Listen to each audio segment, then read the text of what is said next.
Welcome back to Hong Kong Direct. Race caller Tom Wood, my special guest, still with us, looking ahead to not only the first or the next round of group races coming up in a week's time, but also the feature race on Sunday. More on that in a moment. First up, let's head to the trial file and check on two of the stars, Hot King Prawn and Exultant, as he warms up for his return in the ladies' purse.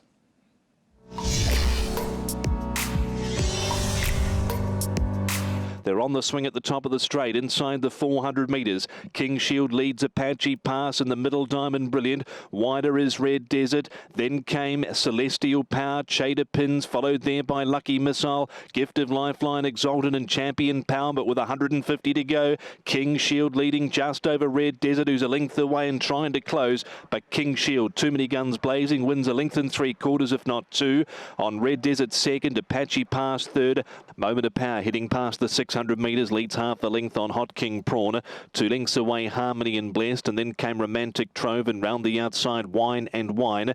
Tracked along in transit by Pianillo. Yichong Warrior back on the inside from Happy Time, and last of all is Cordyceps King. Moment of Power, 300 to go. Now headed by Hot King Prawn, and the big greys moved up and taken the lead. They're 3 clear on Harmony and Blessed, and then came Pianillo looking to run on at the end from Romantic Trove, Happy Time, and Yichong Warrior down on the inside. Hot King Prawn in front here over Moment of Power, and Hot King Prawn pretty easy by a neck on.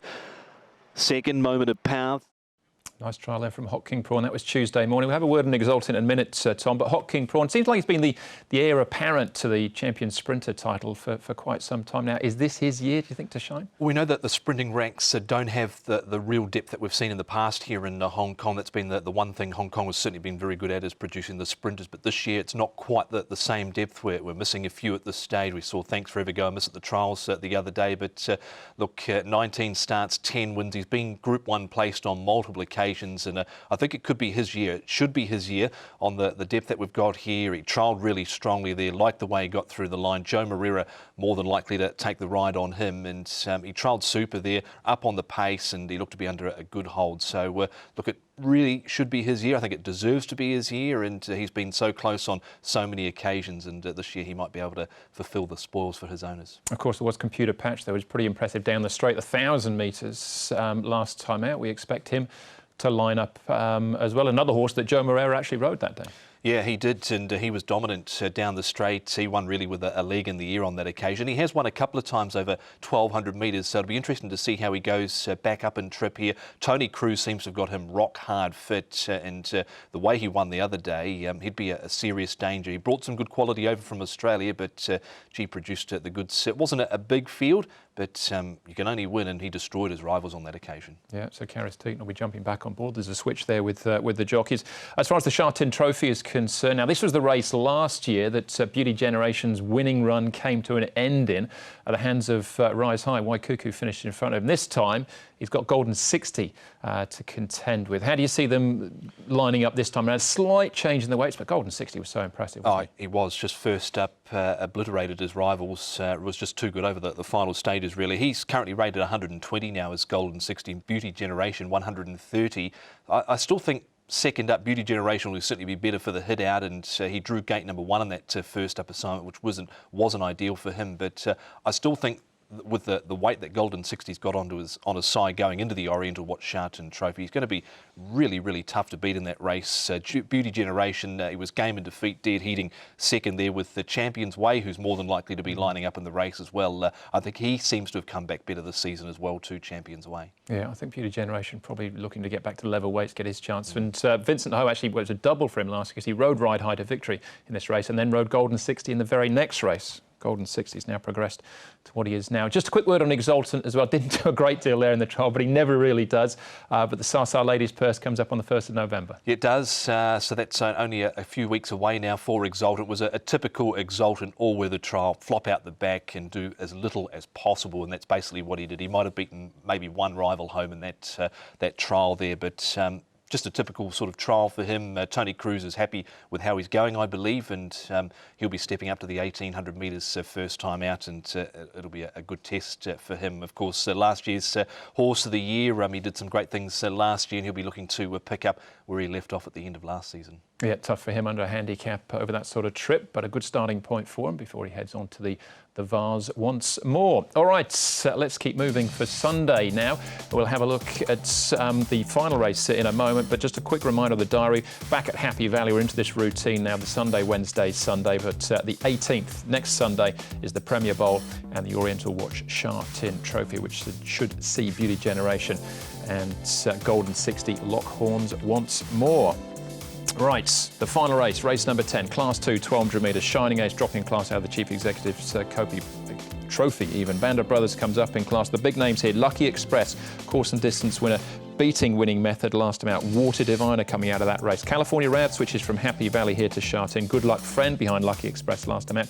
The Crown, unbeaten in 2 starts in New Zealand, makes his Hong Kong debut, and down to Armando as well. There is one in particular race to start with, I think, Tom, and that is Lucky Express. It was a nice horse out of Australia as well. Prince of Sussex was his name when he raced there, but he was too good on return here, beating Good Luck Friend, who was first up. Winning Method was the horse that caught my eye, though, in the closing stages. Yeah, he was really nice over the final stages. I thought Winning Method, 22.53 for his last 400 metres, and it was, I thought, a pretty good performance here, all right, from Lucky Express. He was caught wide with some cover in the second half of the field, and the way he loomed up to them strongly here inside the 300 metres and put them to bed, I thought was pretty good. We saw the real Lucky Express this time round because he brought some good form and wraps over from Australia with him. I thought Good Luck Friend certainly didn't disappoint first up. That's him there on the inside. He's going to be ridden this time round by Derek Long. You can see Winning Method getting to the line there well. A few others coming through the field as well. Armando, he was first up there. I think he'll take some improvement out of it. And good old Water Diviner. It's always hard to leave out Water Diviner. He was making some ground down the outside. It wasn't a real big price last time out, but he's one of those horses that certainly bobs up from time to time. Oh, Winning Method and Good Luck Friend slightly better off at the weights this time round. We'll move on though, Tom, to Happy Valley form here. Amazing Star was pretty hot this night, but California Rad, what do you think about him switching to Sha Tin now? Yeah, well, he's won 4 through his career now from 14, and he has tried Sha Tin on a couple of occasions, and I didn't think it was the worst of runs here behind Amazing Star. Just the way he was getting to the line in this race just gave me that little bit of hope that he might be able to get up over a little bit further in the future, maybe stretch him out to 1,400 metres. Just the way he was getting to the line there. He's here again at 1,200 metres. I think he gets his opportunity, but he certainly has shown so far his best form around the valley. But I don't think he's that one-dimensional. No, it's a deep race, that's for sure.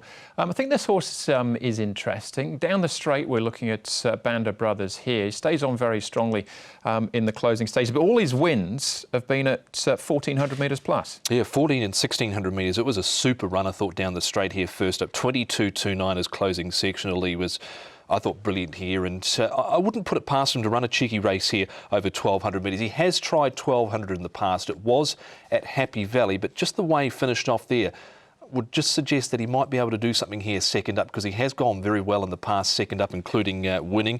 He's a 2-run second up for that 1 win, but I did like his recent trial as well on the all-weather. He settled just in behind them and was close up behind them for a 6th. Neil Callan gets on board with the horse well. Paul O'Sullivan, he had a winner on Wednesday night at Happy Valley, but off his first up run, I'd be willing to throw him in at a bigger price. All right, quick word on the Crown, who makes his debut. 2 from 2 in New Zealand, included a listed win, but they were on heavy tracks. Tough ask on debut? Yeah, I think it is going to be for the Crown this time round. He's had 3 trials to prepare for this. The most recent one was at Happy Valley. He kept on okay in the final stages of that trial. He did win a listed race at Wanganui on a rain-affected track there. It was heavy. Won it by about 9 lengths, the Wanganui Giddies. Prior to that, he'd also won on a heavy track, formerly known as Cougar when he raced in New Zealand for Fraser Allred. But just a little question mark, because I don't think we're expecting too much rain for Sha Tin on Sunday, and I think he likes to get his toe in.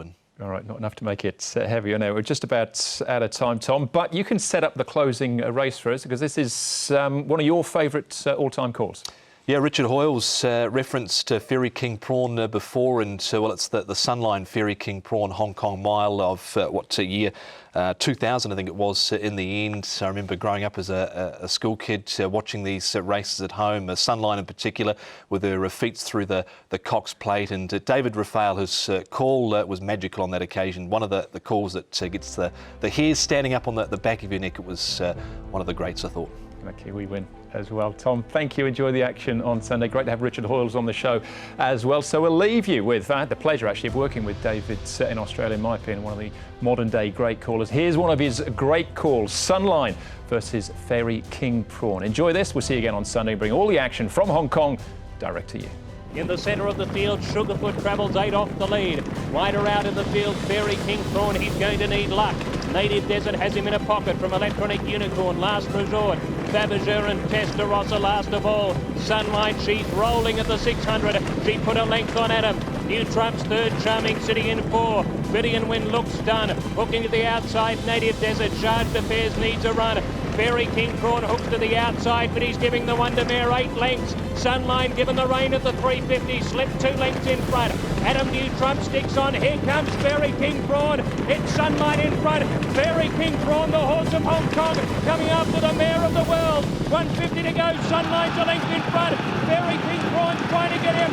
Sunline, the Kiwis pulling out, stopped. Fairy King Prawn lifts. They come to the line. Fairy King Prawn dives, but he missed. Sunline, the mare of the world, wins it from Fairy King Prawn. 5 lengths, Adam, I think, third from New Trucks.